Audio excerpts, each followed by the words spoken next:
I was just wondering if there was going to be another slide. Like a Tuesday or something. Like a Tuesday. But for now, today's BYOB session is with Emily Xuan. She is a lead data scientist at SCMP. We wanted her on beta simply because, first of all, you don't often come across a data science department within a publisher these days. And you definitely don't come across someone like Emily Xuan, right? You know what I'm excited by? That she comes from outside the media industry. Yes. Which is always refreshing. I mean, I'm looking at her bio. I mean, this person is amazing. She used to work in the insurance industry, which blows my mind as a data scientist. Then she's done quantitative analysis and statistics, and she told us that when she was little, she wanted to be a doctor. But that was just the spiel she told the grown-ups to make them happy, right, Emily? You've got to tell the rest of the story. Because they would never believe you. You said, I want to get into statistics and one day write algorithms that can predict what people want to read. Don't worry, today I won't tell you so much complexity about algorithm or data. So I will try to avoid this kind of thing. I will make it as much funny as possible. Yeah. So let's go through the deck. Today I want to share. So can everyone see my screen now? Yes, we can. Perfect. All yours. Thank you, Emily. Yeah, thank you. Yeah, before that, I just want let everyone here to guess what is a sexist job in this century. So don't mind, you can Google it, or don't mind, you can just think about that. YouTuber. Tell you what. Isn't it data scientist? Spice Online co-hosts? That's right, Spice organizers. Yeah, trust me, you can just Google it. Google will tell you. I didn't random pick out the occupation to let others know how sexy my job is. That is true from Harvard Business Review. And before mention to the data scientist, a lot of people will think about data scientist is just a creepy people wearing very thick glasses and talk about the language that a lot of people don't know. And they are so tedious, they are just nerds. But tell you what, no, I'm not. I'm a data scientist with full heart of how to make the things more efficient and how to make the work much more easier. So this is always my goal is, and I'm packaging my own ideas just using data, and I embedded all my thoughts behind the code. So this is what data scientist is really doing. And yeah, so maybe I can give everyone here a quick review about how big data application in the current industry now. So let's say if you just go for shopping in a supermarket, you will see on the supermarket, they put milk or some fruits together. Do you really think they just put randomly? Not actually. A lot of research have based on the transaction data, they have already calculated out how to put things together, can best sell things together out. So to do some transaction, that kind of information. And also, once you open the Facebook, you will see you have a lot of friend suggestion, and some of friends are also the one you haven't catched about for a long time ago, but they are your high school students, they are your high school friends. So this is also one of the machine learning application in our social life. And another thing is that when you go to see the movies on Netflix, a lot of new movies Netflix will recommend it to you. So that is also another application. So what I can see that we live in a world that immersed with the digital, with the data. So what we want to help you to deal with that, we want to use in data to beneficial your life, to make your life easier. So this is always a goal data want to help. And then let's see what SCMP used in machine learning, that kind of thing. So SCMP is a news publisher that established in 1903, and we have more than 100 history about newspaper content, that kind of thing. But now we are also in the transition of media industry. So that's why machine learning actually can help from 3 angles. One is from the revenue side. We have the ads revenue, and another side is about engagement, how we can make our audience engagement more. And third thing is about loyalty, how we can turn our audience to be our loyal audience and change their brand awareness to SCMP. So within that goal, the machine learning can be implemented also into 3 angles. One is about the data, the figures we always say. We're also doing the machine learning in that kind of predictive modeling to grow our loyal audience. And we're also doing the persona analysis to profile the group of audience on hand we have to see what kind of groups our audience are. Are they engaged with all content, or are they just look like very professional, enjoy reading China content, that kind of thing. And also we also doing, because as news publishers, our DNA is content. So we have a lot of text data. That is our asset. So how we can utilize data to doing some interesting things, let's say sentiment analysis. And plus that, a very interesting project for SCMP is also doing the image recognition. We have tons of images. So we want to tag who are they on this image and what kind of information this image file can give to us. So this is overall picture of SCMP's machine learning project. So let's dive into audience growth. This project is the first project I come into SCMP. So the goal is that we want to grow our loyal audience, because loyal audience is the customers, or is a group of customers that know SCMP better, that will follow SCMP. So we wish we can broadcast the right information towards the audience. So this is always the goal. For that, the Bloomfield model from the business side is to think about how we can retain our audience within the fixed campaign cost. But for me, the thinking point would be how to find the valuable audience with so much cookies. So let's see, if today I visit SCMP, tomorrow will I more likely to visit SCMP again? So that is a question from internally we want to tackle. So for that project, we successfully looking at the retention to see who is more likely to come back. And also the acquisition. If you are the new audience, where you or which information you might interested in to read in SCMP. So from that 2 angle, we build the algorithm, and we're also doing the A/B test. We found in US and Asia markets, this predictive modeling have already helped us to increase the retention or engagement rate by 7 to 8. That is amazing to data side. Yeah, and so this is how engagement models that help SCMP to grow loyalty. And the next thing is about the brand safety, because as news publisher, or another goal is about the ads revenue. So how we can put the right ads in the right articles is also another topic for news publishers. Let's say, yes, for flights or for air flights, that company, if we put the ads next to the air crash or car crash, yeah, that's the right thing, or will that damage our client's reputation? So that's the things we think about standing from the advertisement that angle. So within that project, which is Signal, it successfully helped us to tackle 3 information based on the article. One is about how the emotion the article try to send out. Is it negative, or how negative it is? And another thing is that very difficult to understand if I'm looking at the article wise. And the third thing is that do the article contain a very negative words, let's say suicide or poison? So this is what we do. We try to understand the content. We also try to ease the readability of the content to make everyone can understand what our article are writing. And then we also want to protect our clients' reputation towards their advertisements they post. So within that, I also want to see another very interesting project, which is perfectly meet our DNA, the news media's DNA, which is content. Because our goal, our mission is want to lead the global conversation about China.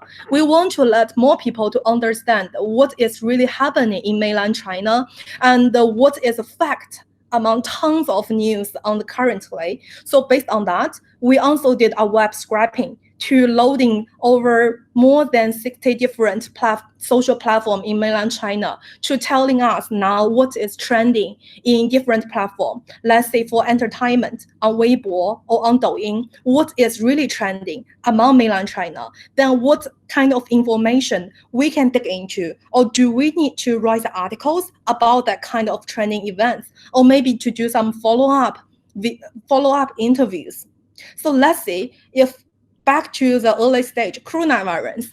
If coronavirus just outbreak in mainland China and the social media platform have already shown this coronavirus have already trending. So during that time, if we have the opportunity to have the quick glance of these things, maybe we can let the world know better about what is actually going on. So this is also the things SCMP is doing. The machine learning is helping.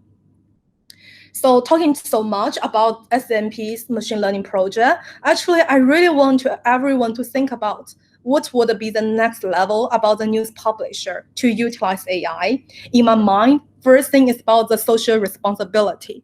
Because we are living in the world, we immersed into so many information. Let's see, Hong Kong protests last year. You can find the articles in New York Times, in SCMP, or maybe in China Daily. But which one is right? Which one gives you the more complete profile of what things really happen?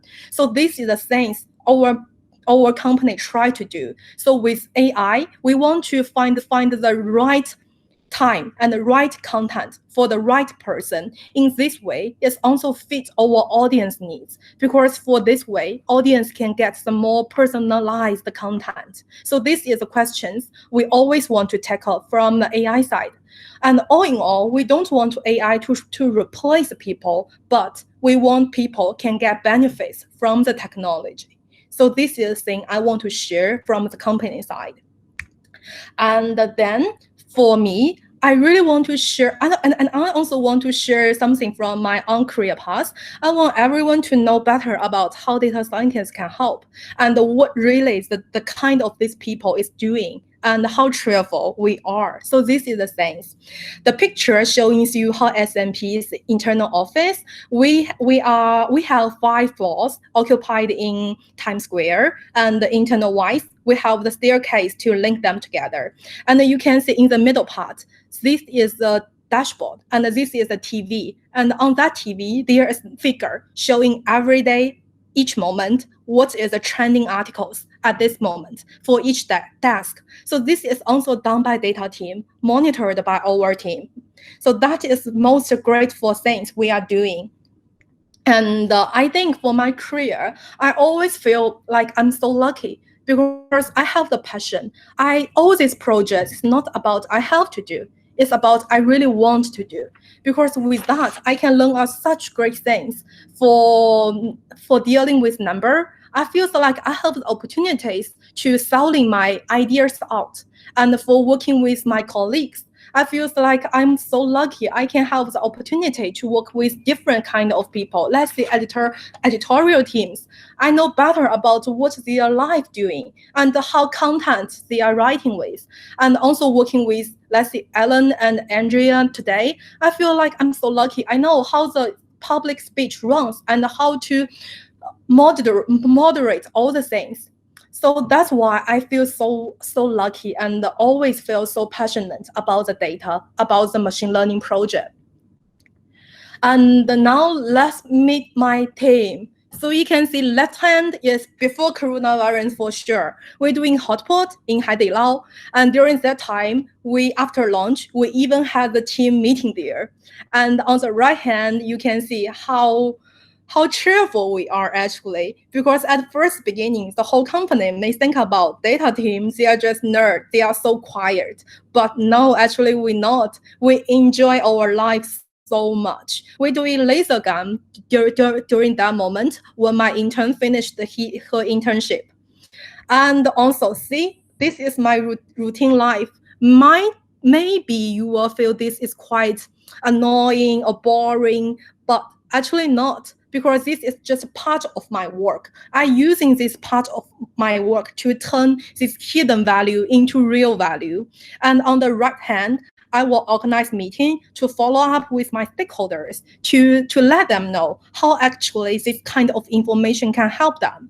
And I will also have the meeting with technology team about how they can help together to integrate this model in the backend to do some automatically on the real-time response. So, and you see, this is my desk. There are 3 monitors there, and on that day, I was so crazy because 3 projects is ongoing at the same time. There is an issue come out, and there is a request come out, and my stakeholders come over. So that's why every day I'm so busy, and also I'm so headache. But I'm also so lucky. I'm doing the things I like. And the scientist song, this song is discovered by my colleague doing some karaoke in the night, and he sent me these things. So the worst is that nobody said it was easy, but no one said it was so hard. I think this song is not only about scientist life, but it's also towards everyone's life, because no job is easy. So lot of obstacles for me, maybe about the issues, or maybe about errors in my coding. But for others, maybe it's a huge loss about the revenue, that kind of thing. So we deal with errors every day, but we also grow, we also gain from these errors. So towards a lot of my colleagues and a lot of my friends, they may think about my career is just like that, very steady and very smooth and always on the top. But as people knows, inside the data scientist life, I'm tangling every day. So let's say if today my task is doing face recognition, do I really learn it in my classes? Of course not. Do I know everything? Of course not. So how I can deal with this project? Google is my friend through all years of my life. And I try to go Google about how to turn the business question into technical question, and how to deal with these things with data, and how to solve these issues. So always I'm turbling every day. And sometimes I will also tangled about, is this really useful to my clients? Let's say I developed the algorithm which is about sentiment analysis. Is that really useful for my advertisement team? So this is also the things I'm also think about. So every day I'm also thinking, is that data scientist is really the things I'm looking forward to do? I also double doubt myself during this whole career. But with these things, I also believe I can do things better. And I liked my job. This is also my company's value you can find. The first one, I like passionate. I really enjoy the passionate one, because this is also the motivation I always looking forward.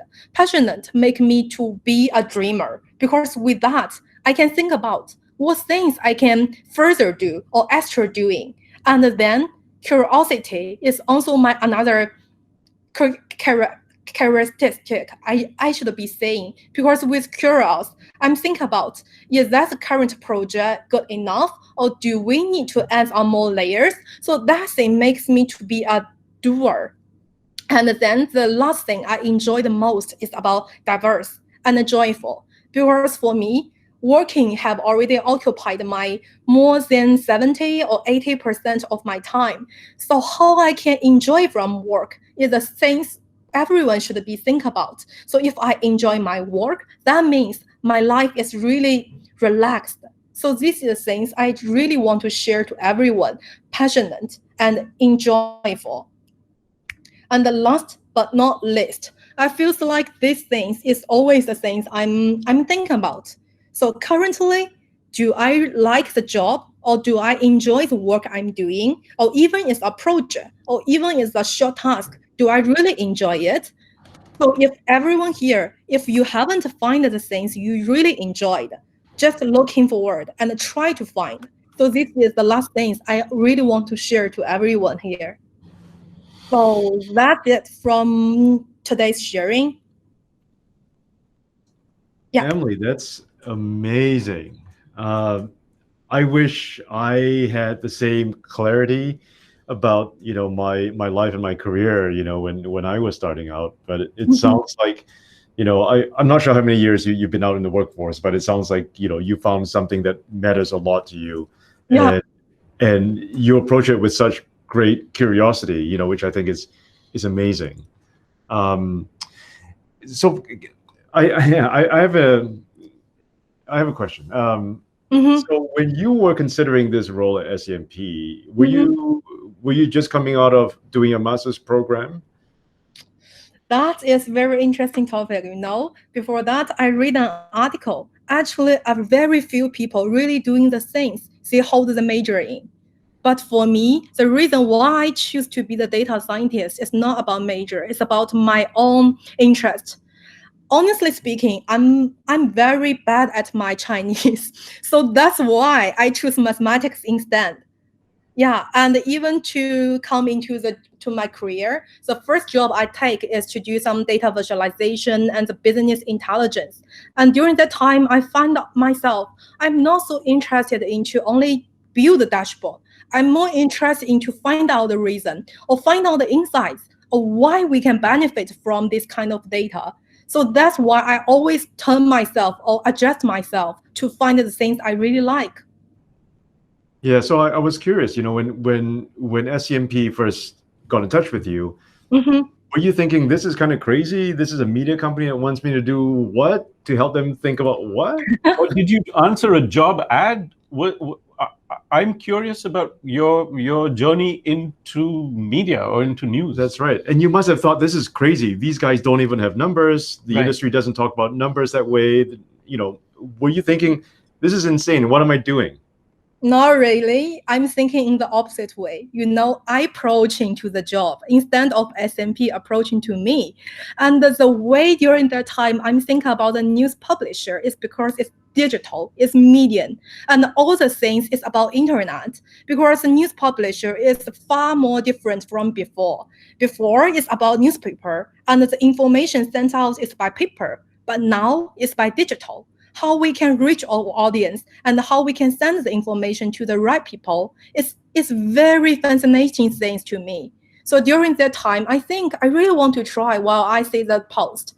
Because during that time, I'm doing a lot of healthcare prediction. Let's see how to predict asthma, who are going to likely to have the asthma. I also enjoy that because it's in the way of value, social responsibility. But I think to the news publisher, the things we can do is far more much instead of just doing that things. So this is my motivation to reach to SCMP. I was curious about how your attitudes to audience and their contributions to predictive data. And I've popped a very naive data question into the chat box, but I was just saying, talking about Netflix, which is probably everybody's favorite data analysis tool. Let's face it. I think that they depend on user contributions to help predictive modeling. So if I rate a series or a movie with a thumbs up or a thumbs down, that helps to predict what I like and what I don't like. Yeah. Or is that just something that I assume? Do user contributions active user contributions actually help with predictive modeling or not so much? You see, you are the data scientist as well. You have already explained the logic. So for the Netflix, they also doing the two ways. One way is about the movies you are watched. So for that thing, the thumbs up means that you like the content. So maybe that content is about travel or parents about that movie. Then they know you interested into this dimension. They will keep recommending you about that kind of similar movies. And third part is about engage. If you watch this movie, finished it, or more than 1 hour, that means you really enjoyed. So that's the information Netflix got. And they were doing the content recommendation to you, the movie recommendation in this aspect way. Yeah. So everyone is data scientist actually. So just depends on how you process the data. Maybe a lot of our people is processed by their neural, but for us, also processed by neural as well as the fact, the data. What do you think is one of the hardest things to figure out from a publisher perspective about the audience? By just looking at the data. I should say it's not about data. It's really about the business. I think the difficult part is business. So let's say as a news publisher, what we trying to build or what we trying to get is about the high engage or maybe the higher ad revenue. But to the audience, what they want to get is the right information, or maybe the information more relevant towards their own interest. So the difficult part is that how we can link the business problem together with our audience to benefit our audience and also benefit for our company as well. So I wanted to ask you a question about beta, based on what you're saying. It's not about the tech, it's about the business.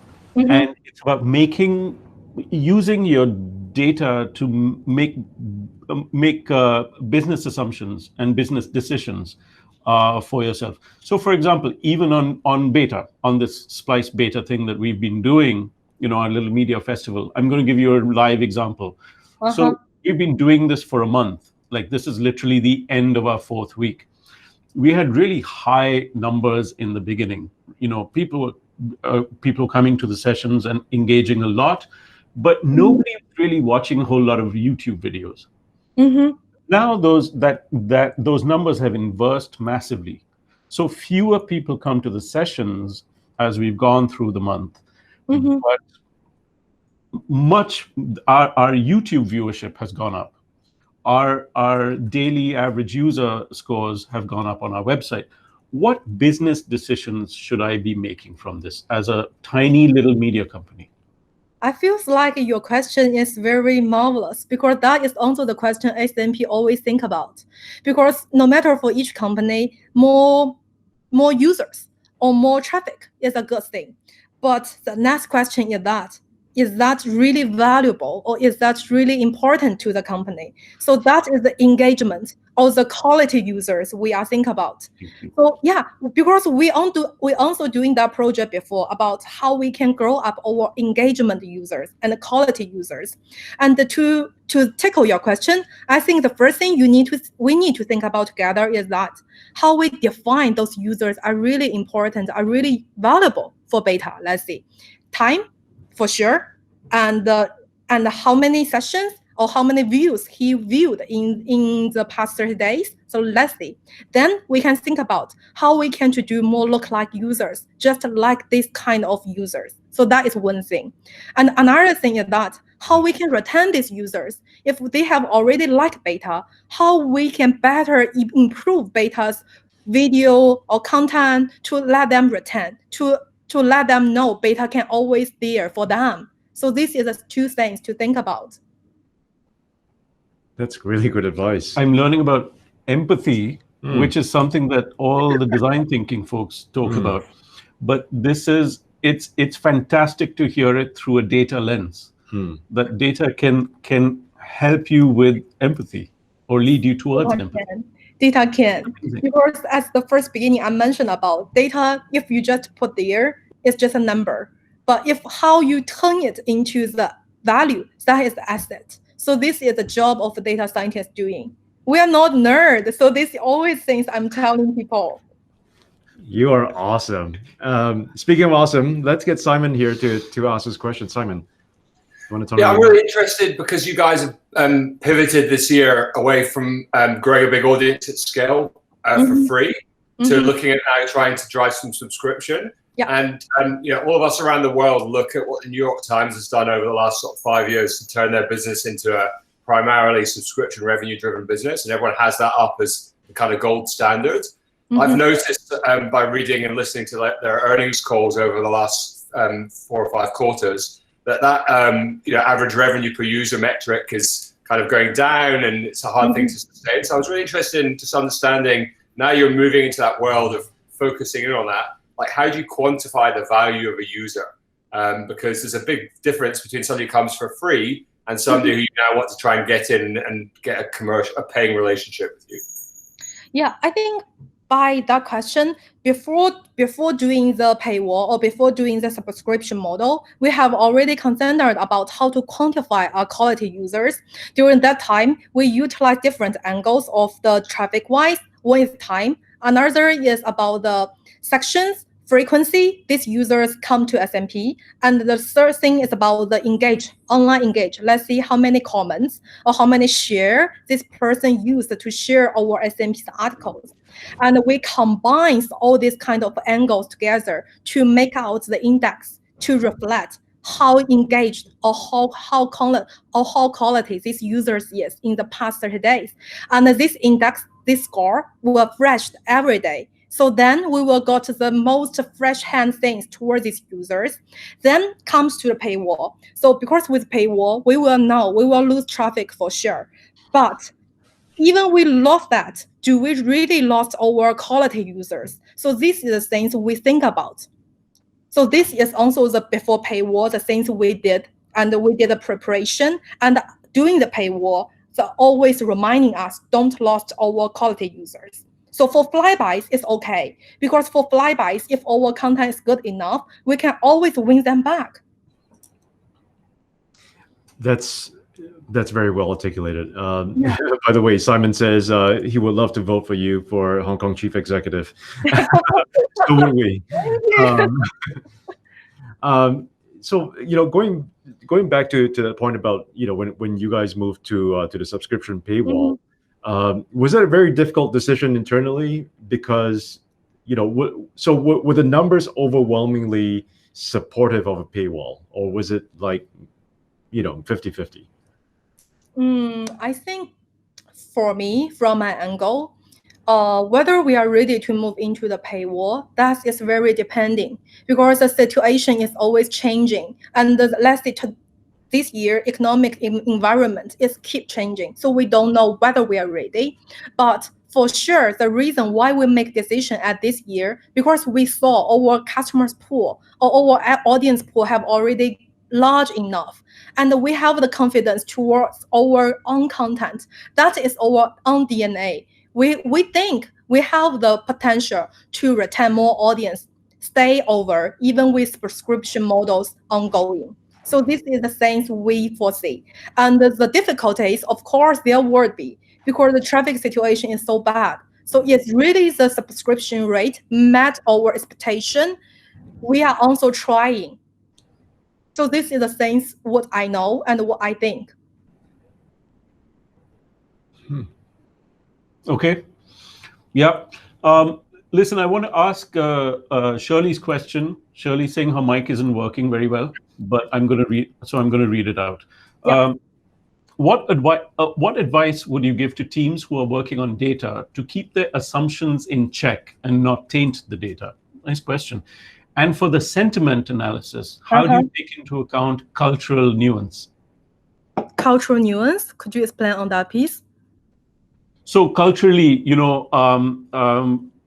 it would be different if, say, if I responded to how late the MTR was, as opposed to, say, somebody else from a country where trains were late all the time, or so a whole different cultural take on the same phenomenon, for example. Got you. Yeah, maybe I get back to these questions first. Towards the sentiment, the kind of information, the angle is not looking at the user, it's looking at the content. So how this content, this information, try to deliver which kind of emotion. Let's say protest or coronavirus, the content itself, for sure, by default, is negative, because a lot of things were mentioned, let's say death or illness or suffering from or pandemic. So that is the things to indicate. So this is what really the sentiment is telling us. And before launching this project, for sure, internally, we did a lot of tests to see. The first one is that sentiment is really indicates the right emotion. We're doing that kind of validation before. And the second thing is that in which way we can use. So that is a question we think about. So I hope this answers the sentiment, this question. Fascinating. Janesia, you've got a long question there, so you better just ask it. Hi. Hi, firstly, I just want to say, like, nerds really rule the world right now. So it's really cool to be one. It's the coolest thing you can be right now. I don't even know. Like, you can have your laser gun and your numbers. You're better than all of us. Honestly, we are, so I just want to put that out there. So I just want to know, right now it does seem to me, I know nothing of this, but it does seem to me that you are ahead of all your contemporaries. Your SCMP is ahead of other people. You are doing this much earlier than everyone else. What happens in the next 2 years when everyone is chasing the same data and the same people? Like, I'll give you an example. In India right now, we have two main things going on. Our country is going off the cliff. We are going to be ended. But our people are really obsessed with film stars and what happens in their lives. So what's happening is we only have TRPs, which is just television ratings. That's all the data they're working with. And all they do is chase those crude numbers, very high numbers. They're not looking at quality, they're just looking at quantity, okay? What's happening then is that you push the entire news cycle towards the glamorous aspects or the ugly aspects of the news and actual issues with people actually dying of corona or the way the economy is going, because those numbers are not registering for these people. We are they're using the same data, maybe badly, to kind of chase more numbers. So how do you keep your ethics in place with a big corporation? Like, is it more money? Like, more money and means more users. But suppose you need to tell these people, it's like somebody said, it's not what you want to hear, it's what you need to hear.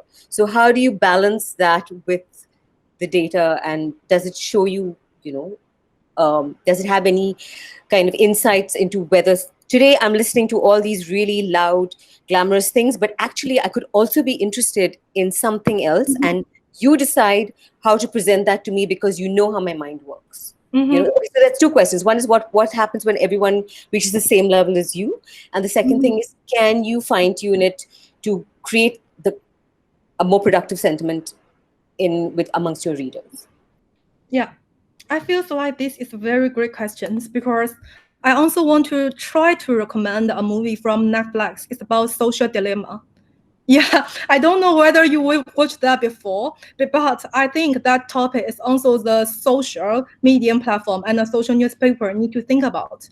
Because as a newspaper and also the social platform, let's say Facebook, the three goals we are always chasing. One is engagement, and another is loyalty, and the third thing is about ads revenue. And to some words back, this is the quantitative instead of qualitative. So we have tons of machine learning or tons of engineer in the backend to calculate these people may enjoy to read which articles. Let's recommend him. Or then the impressions, as impression is high enough, let's recommend to these people. This is in the backend doing, but machine learning is very subjective. It's not objective. It just learns the things by the definition you give it, you give to the machine. So that's why it needs to be linked to two things. First thing is company. If the company itself have the company value, we are doing the right thing. We want to make the world better instead of we want to chase the number up. So this is very depending on the company itself. And the next point is about the scientist for me. Am I really doing the right things, or am I really improving the accuracy rate? So this is another thing always to think about. And if the next level, the company have already on the same page, let's say even the other news publishers, they are also doing the machine learning. They also checking the quantitative or qualitative, what would be the next step for SCMP. For sure, for SCMP, what we care is about our audience. Because for sure, what we care another is about our DNA, which is content. So we always want to try to deliver out the best content to the audience, to serve the audience, instead of just win audience time. We don't want just to put audience as a product. So audience is just selling their time to us, but we want to serve our audience better. So that is the goal SCMP try to achieve in the next 2 years. Cool. Yeah. Nice. No, I thought that was a good segue for Alex's user attention question. Alex, you want to go loud? Hi, I think it's very much the same question. It's kind of like how you compete for attention and user attention, and how you analyze your engagement data. Is it within the SCMP universe of content, or is it against the news media universe of content, or does it even extend to Netflix, social media, and stuff like that? Yeah. For that questions, SCMP now is doing the recommendation engine. Yeah, before I'm joining the company, the project is sold by the vendor. The vendor help us. But this year, internally, we want to own this governance. We want to do it by ourselves. We want to see how we can align the good content to our right audience. Let's say before, using Netflix as an example. If you watch the movies that is about parents, it's about travel, I will recommend you the similar content to you if you're really interested into. So this is a way how we're doing the content with our audience to win their attention. Hey Emily, if I could ask you, I've been thinking a lot about how newsrooms are evolving in this age, and it always frightens me and saddens me that not enough attention is being spent on understanding data and collecting it and understanding the users better as a result of that. What advice would you give a small publisher that's looking to take small steps into building a data team, apart from hiring you? I think you've mentioned about data. That is the fundamental thing. I need to agree. It's about data analyst, the reporting things to show what is breakout at this moment, what is trending news. So step by step, the data analyst is a foundation. And then the second step, maybe can try to acquire some data scientists to think about very crazy ideas and let them to try to investment more time inside and to turn out the result. So the suggestions I give to small company would be patient. You need to trust these people can create their own value. Very good. I like Alex's question. Hi, just a quick follow-up to that. So do you guys now make editorial decisions based on what you know to be popular content based on your data? So does it drive your editorial decisions? I tell you what, to working with editorial, that is my own experience. It's very difficult, I tell you what. And the lessons again is that never start with project, begin with editorial. So that is the lessons I learned in the past 2 years. And the reason why is that there's experts in the content. So if you want to try to persuade them to using the data, you are not only using the data, you need to using the content. So that is the important thing. And the second thing is that you can't tell them foresee. You need to tell them the fact telling. So if you want to pitch the project, you need to have the draft model on hand and to have the result on hand. Let them say if with the result, how good the article traffic can be. Then they will begin to listen and begin to do. So this is also internally how our SEO are doing. We are using machine learning to text the keywords out. And we see if put the keywords in the headline, the traffic can boost. Then doing A/B testing, wow, it's really yes, then editorial will listen. So step by step, be patient. Yeah. I love that answer. Alan, we need to put keywords in the headline, man. Yeah, that's important. No good headline keyword in there. No, I love the headlines. But this is amazing to learn from. Yeah, and I gotta say, I totally understand how difficult it is to get editorial people to see the value in data and actually use it. Sorry. I've actually been to your newsroom and I've seen those screens and the dashboards that you've created. What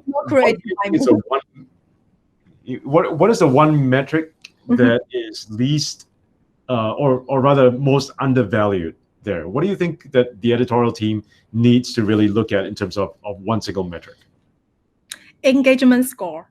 2 things. The first thing, engagement score is made by me. So for sure, I want them to look at them. And the second reason, engagement score is indicate for the quality instead of quantity only. So that is always the things we want to achieve: quality and quantity. That's a great takeaway.